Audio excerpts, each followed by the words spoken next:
Vietnam south east Asia में स्थित है। वियतनाम को फ्रेंच इंडो चाइना भी कहते हैं क्योंकि यहाँ पर फ्रांस का इम्पीरियलिज्म चलता था।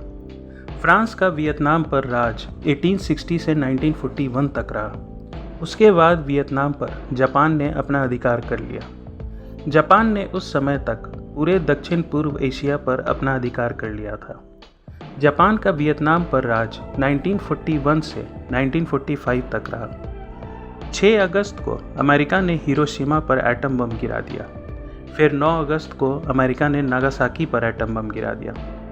जापान वर्ल्ड वॉर 2 में आत्मसमर्पण कर देता है। वियतनाम में स्थित जापान के सैनिक आत्मसमर्पण करते हैं। नॉर्दर्न ट्रूप्स के सैनिक सरेंडर करते हैं चाइना को और सदर्न ट्रूप्स के सैनिक सरेंडर करते हैं ब्रिटेन को।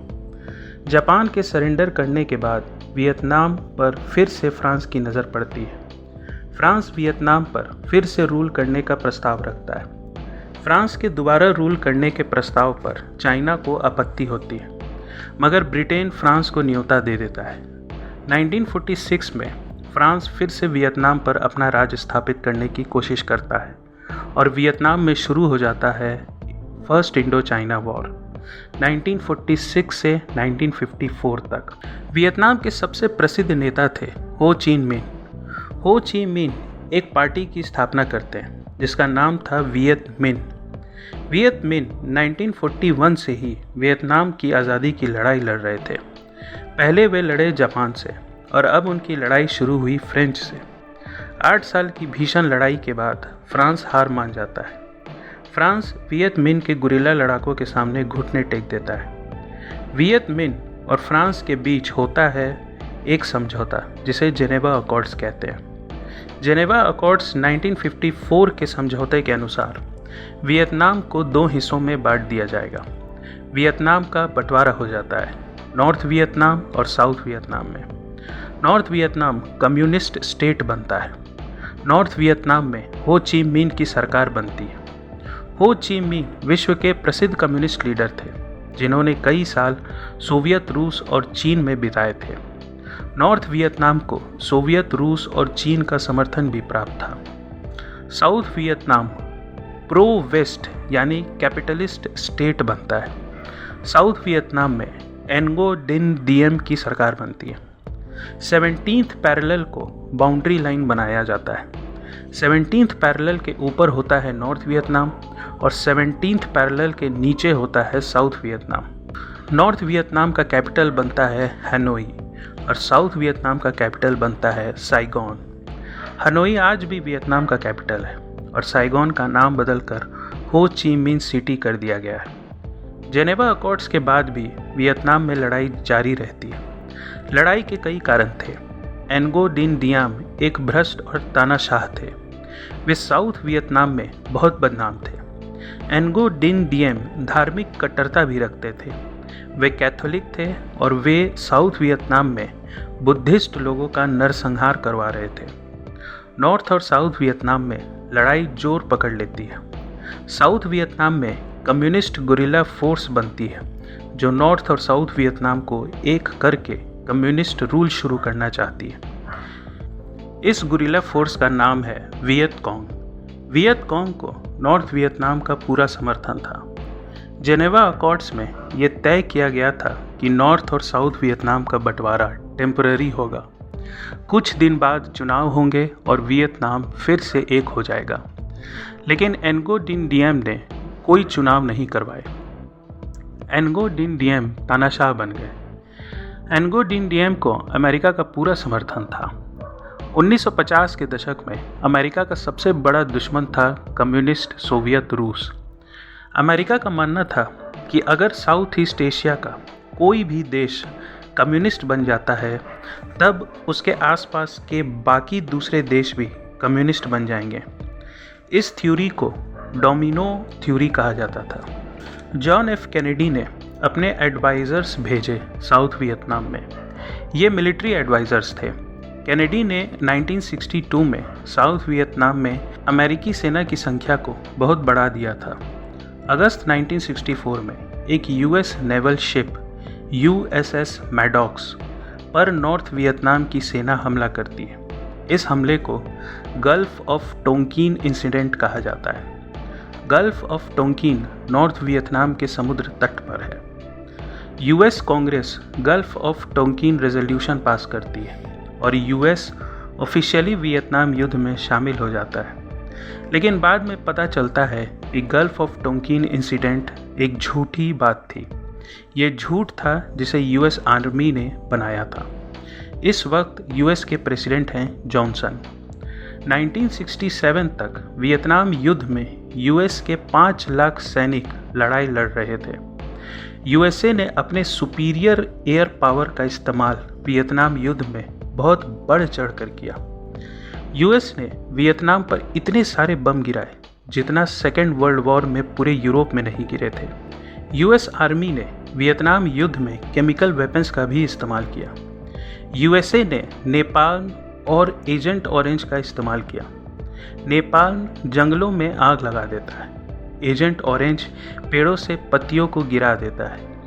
नेपाल और एजेंट ऑरेंज ने लाखों मासूम वियतनाम लोगों की जान ले ली। वियतनाम युद्ध की खास बात है कि ये लड़ाई जंगलों और गांवों में लड़ी गई। अमेरिकी सैनिक जंगल में गुरिल्ला वॉरफेयर से लड़ पाने में असमर्थ थे। यूएस सोल्जर्स ने ऐसी ज़मीन पहले कभी नहीं देखी थी। जंगलों में लड़ पाना, सामान को लाना ले जाना, ट्रैप्स को समझ पाना यूएस सोल्जर्स के बस की बात नहीं थी। मगर दूसरी ओर वियत कॉन्ग के सैनिक बड़े आराम से गुरिल्ला लड़ाई लड़ रहे थे। वियतनाम सोल्जर्स ने एक बहुत ही इनोवेटिव तरीका अपनाया। वियतनाम सैनिकों को पता था कि जब ऊपर से बॉम्ब गिराए जाएंगे तब वो कुछ भी नहीं कर पाएंगे, इसलिए उन्होंने टनल्स बनवाए। पूरे वियतनाम में एक बहुत बड़े टनल्स का नेटवर्क बनाया गया। वियतनाम सैनिक इसी टनल में रहते थे। जब यूएस सोल्जर्स पास आते तो ये सैनिक टनल से निकल उन्हें मार डालते और फिर टनल में घुस जाते। अब आते हैं टेट ऑफेंसिव पर। जनवरी 1968 में वियत कॉन्ग के सैनिकों ने एक सरप्राइज अटैक किया। एक ही दिन पूरे दक्षिण वियतनाम के सभी महत्वपूर्ण सैन्य ठिकानों और अमेरिकी दूतावास पर सिलसिलेवार आत्मघाती हमला किया गया। वियत कॉन्ग के सैनिक एक ही दिन सभी महत्वपूर्ण जगहों पे मिलिट्री अटैक करते। ये वियतनाम युद्ध का टर्निंग पॉइंट था। इस हमले से वियत कॉन्ग और नॉर्थ वियतनाम को एक बहुत बड़ा मोरल बूस्ट मिला। पहली बार यूएस को लगने लगा कि वो इतने पावरफुल नहीं है। अमेरिका को जनता को भी ये भ्रम था कि यूएस आर्मी इतनी पावरफुल है कि वियत कॉन्ग उनके सामने टिक नहीं पाएगा। अब अमेरिकी जनता को यह महसूस होने लगा कि ये युद्ध 6 महीने में तो खत्म नहीं होने वाला। अमेरिकी जनता अपनी सरकार से ये भी पूछ रही थी कि आखिर यूएस इस युद्ध में लड़ ही क्यों रहा है। इस टेट ऑफेंसिव के बाद अमेरिकी सेना का घिनौना चेहरा सामने आता है। अमेरिकी सेना ने मी लाई मैसेकर को अंजाम दिया। ये दिल पिघला देने वाला दृश्य है। अमेरिकी सेना ने मासूम वियतनामी गांव वालों को बहुत ही बेरहमी से मार डाला, जिनमें औरतें और बच्चे थे। इस मी लाई नरसंहार के बाद यूएस में वियतनाम युद्ध के खिलाफ आक्रोश पनपने लगा। स्टूडेंट्स प्रोटेस्ट अपनी चरम सीमा तक पहुंच गया। लोग गुस्से में थे और उनका कहना था कि जब युद्ध से यूएस का कोई लेना देना ही नहीं है, फिर क्यों वे ये युद्ध लड़ रहे हैं। यूएस आर्मी क्यों मासूम वियतनामी लोगों की हत्या कर रही है। यूएस में एक बहुत बड़ा बदलाव आया था मीडिया के कारण। तब तक टीवी बहुत हद तक पूरे यूएस के घरों में आ चुका था। लोगों ने वियतनाम युद्ध की कवरेज को अपने टीवी पर देखा। वियतनाम युद्ध पहला युद्ध था जिसका टीवी कवरेज हुआ था। जर्नलिस्ट्स ने पूरी ईमानदारी और बहादुरी से इस युद्ध की रिपोर्टिंग की थी। मी लाई हत्याकांड की सच्चाई जब अमेरिकी जनता तक पहुंची, तब खुद अमेरिकी जनता अमेरिकी सेना को बेबी किलर्स कहने लगी। पहली बार युद्ध के समय में पब्लिक ओपिनियन सरकार के खिलाफ हो गया था। वियतनाम की दिल दहला देने वाली तस्वीरें देखकर दिल पिघल जाता है। 1968 में रिचर्ड निक्सन प्रेसिडेंट का चुनाव लड़ते हैं इस वादे पर कि वो यूएस को वियतनाम युद्ध से बाहर ले आएंगे। रिचर्ड निक्सन प्रेसिडेंट का चुनाव जीत जाते हैं। रिचर्ड निक्सन के चुनाव जीतने के बाद वे धीरे धीरे अमेरिकी सेना की संख्या कम करने लगते हैं। वियतनाम में 1973 में पेरिस पीस अकॉर्ड होता है। अमेरिका युद्ध से बाहर हो जाता है। वियतनाम से सारे अमेरिकी सैनिक वापस हो जाते हैं, मगर लड़ाई जारी रहती है। अमेरिका के जाते ही नॉर्थ वियतनाम साउथ वियतनाम को कैप्चर कर लेता है और अप्रैल 1975 में नॉर्थ और साउथ वियतनाम यूनिफाइड हो जाते हैं। तब एक कम्युनिस्ट वियतनाम की स्थापना होती है। वियतनाम बन जाता है सोशलिस्ट रिपब्लिक ऑफ वियतनाम।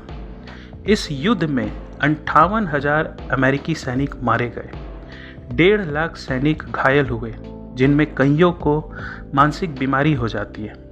इतना टॉर्चर सहने के बाद इस युद्ध में वियतनाम के 20 लाख मासूम लोग मारे गए थे। वियतनाम युद्ध अमेरिका की पहली हार थी।